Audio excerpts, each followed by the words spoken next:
नमस्कार, आपण पाहत आहात लोकांक्षा न्यूज। सगळ्यांना धन्यवाद। आपण सगळेजण आलात। एक आठवड्यापूर्वी आपण इथेच भेटलो होतो आणि त्यावेळेला मी हिंदुत्वाच्या नावावरती जो लुटीचा कार्यक्रम चालू आहे त्याविरुद्ध आंदोलनाचा एक पुकारा केला होता। त्यानुसार मी आणि सर्व शिवसैनिक यांनी गेल्या म्हणजे कालच्या नाही त्याच्या गेल्या रविवारी दादर इथल्या हनुमान मंदिराच्या समोर महाआरती केली, रामरक्षा पठण केलं। त्याच्यानंतर हा कार्यक्रम आता महाराष्ट्रात अनेक ठिकाणी व्हायला लागलेला आहे। येत्या 18 तारखेला नागपूरमध्ये हा कार्यक्रम होईल जिथे मी स्वतः जाणार आहे। माझा प्रयत्न आहे की आता हिंदूंनी झोपून चालणार नाही, जागा झालं पाहिजे।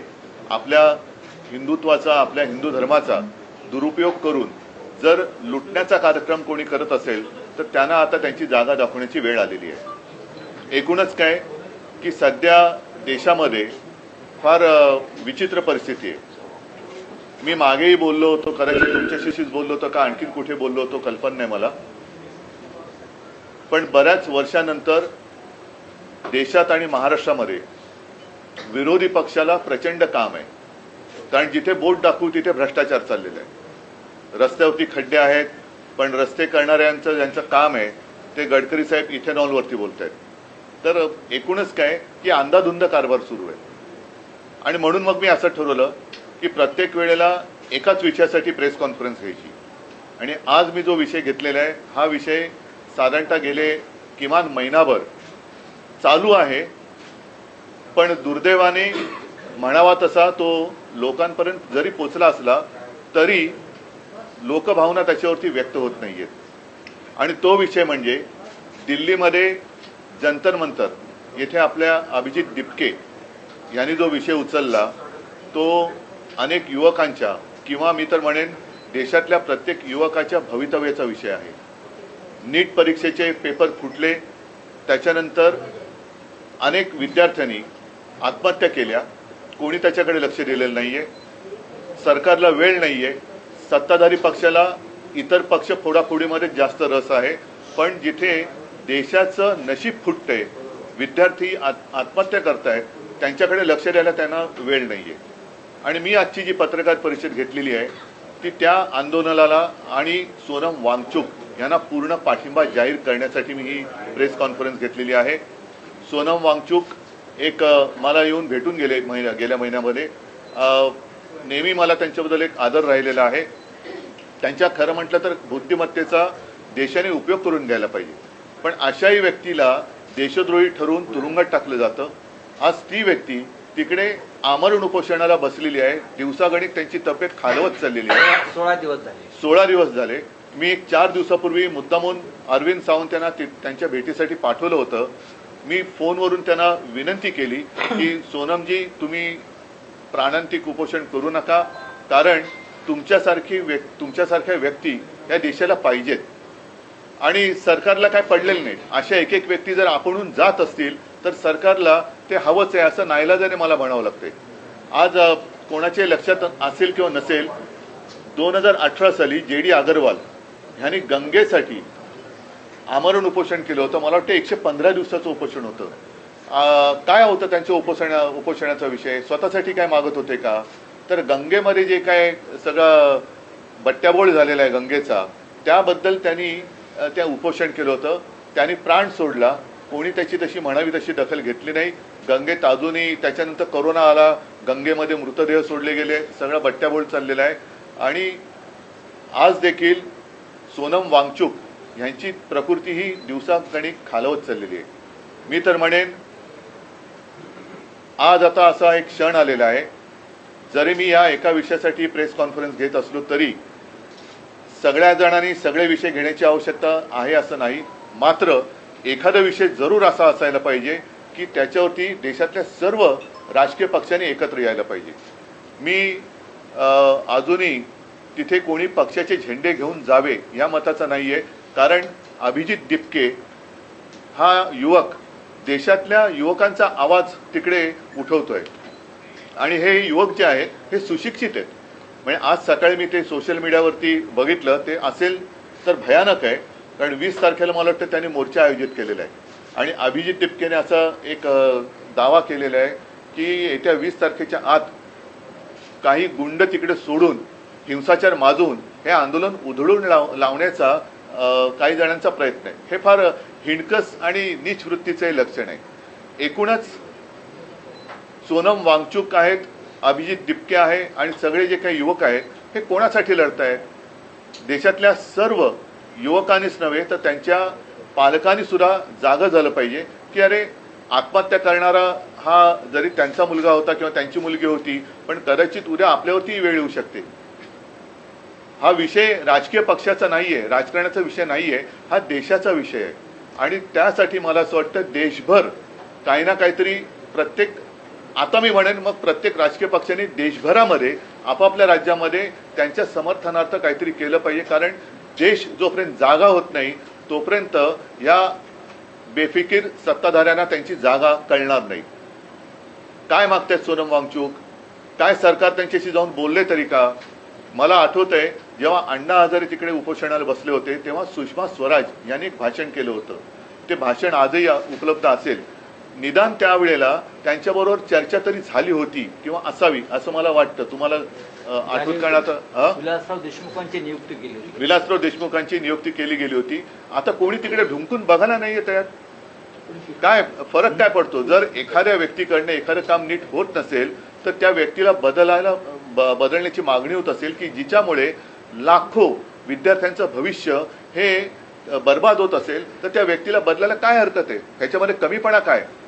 धर्मेंद्र प्रधानांचा राजीनामा घेऊन तिकडे जर काय सक्षम व्यक्तीची नेमणूक केली गेली तर याच्यात कमीपणा मानण्याचं कारण काय? जे विद्यार्थी जागून, आणि मी बघतोय की अनेक पालक सुद्धा अतिशय म्हणजे संतापलेले आहेत.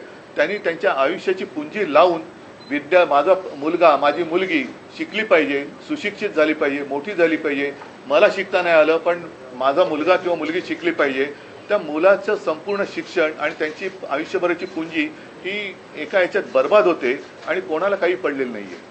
बरं, त्याच्यात आणखीन आता हे बोललं तर पुन्हा महाराष्ट्राचा अपमान होईल असं मुख्यमंत्र्यांना वाटू शकतं. कारण या नीट परीक्षेचं जे काही पेपर फुटीचं केंद्र आहे हे महाराष्ट्रामध्ये होतं. अटका झाल्या, पुढे काय?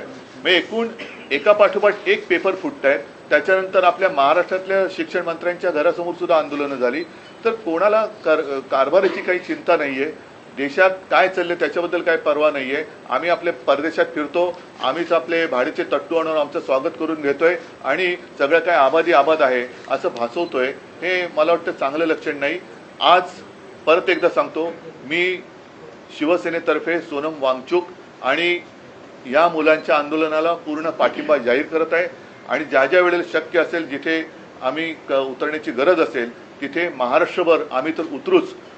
आपल्या माध्यमातून मी देशातील सर्व पक्षांना सांगतोय की आपण देखील आपापल्या राज्यातील प्रमुख शहरामध्ये या युवकांना बळ मिळेल अशा पद्धतीने काही प्रतिकात्मक असेल, आणखीन काही असेल, हे समर्थनार्थ आंदोलन करा किंवा प्रदर्शन करा की जेणेकरून आजही देशातली युवा शक्ती जी आपण देशाचे भाग्यविधाते समजतो त्या भाग्यविधात्यांना कळेल की आजचे जे भाग्य किंवा दुर्भाग्य विधाते आहेत हे आपल्या सोबत आहेत.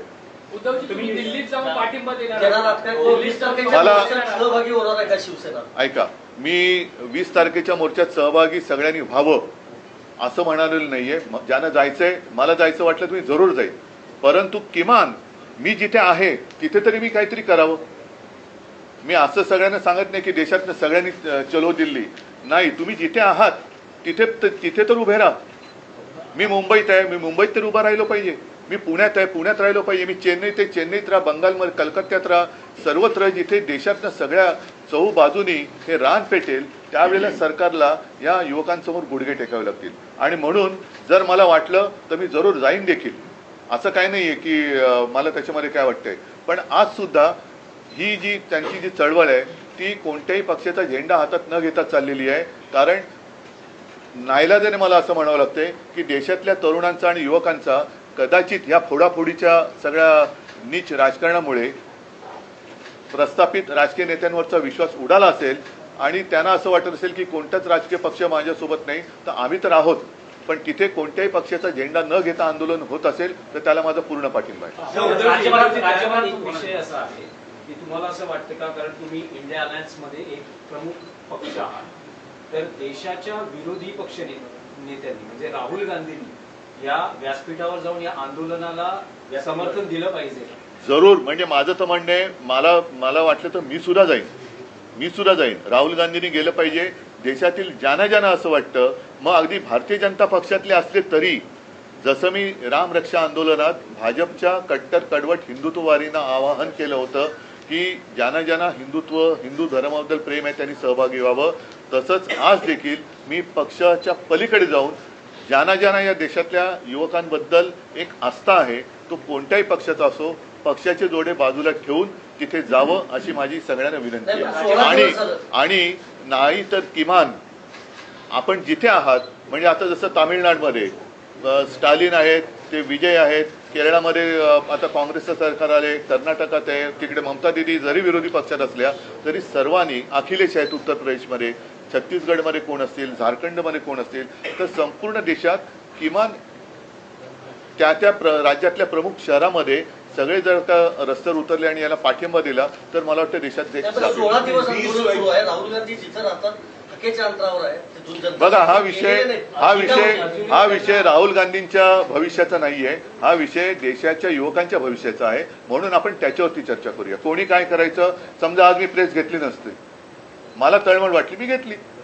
जेव्हा अभिजित तिपकेनं आंदोलन सुरू केलं होतं त्यावेळी संजय राऊत यांनी एक ट्विट करून एक फोटो केला होता की अभिजित तिपके आणि नरेंद्र मोदी यांच्या संदर्भातला तो आणि भेट झाली असं म्हटलं होतं की कुठेतरी भाजप पुरस्कृत हे आंदोलन आहे अशा प्रकारचे त्यावेळेला त्यांनी तो ट्विट केला आणि त्या ट्विटमुळे त्यांच्याबद्दलचा जो संभ्रम होता तो दूर झाला आणि त्याच्यानंतर भारतीय जनता पक्षाची जी एक वृत्ती दिसते, असंवेदनशीलता, ही जाहीर झाली. कारण हा फोटो त्यांनीच कदाचित ट्विट करून ते तसं करू शकले असते, पण संजय राऊत यांनी ट्विट केल्यामुळे त्या अभिजितवरचा संभ्रम दूर झाला. आणि आता जे दिसते, म्हणजे आता सोनम वांगचूक हे मी त्यांना स्वतः विनंती केली की तुम्ही असं करू नका, उपोषण सोडा, पण तो माणूस तो मेरा कुछ भी होने दो लेकिन देश का भला होना चाहिए. आता अशा व्यक्तीसमोर आपण काय बोलायचं. म्हणून आज सुद्धा मी एक त्यांना आपल्या माध्यमातून हात जोडून विनंती करतोय की वांगचूकजी, आपल्यासारखी माणसं आम्हाला हवी आहेत, देशाला पाहिजे आहेत. हे सरकार असंवेदनशील आहे. आपल्यासारखे लोक राहिली काय न राहिली काय सरकारला काही फरक पडत नाही, पण आपल्या बुद्धिमत्तेची देशाला गरज आहे. कृपा करून उपोषण सोडा. आम्ही सगळे किंवा आपण सगळे एकत्र मिळून या देशाला सांभाळू.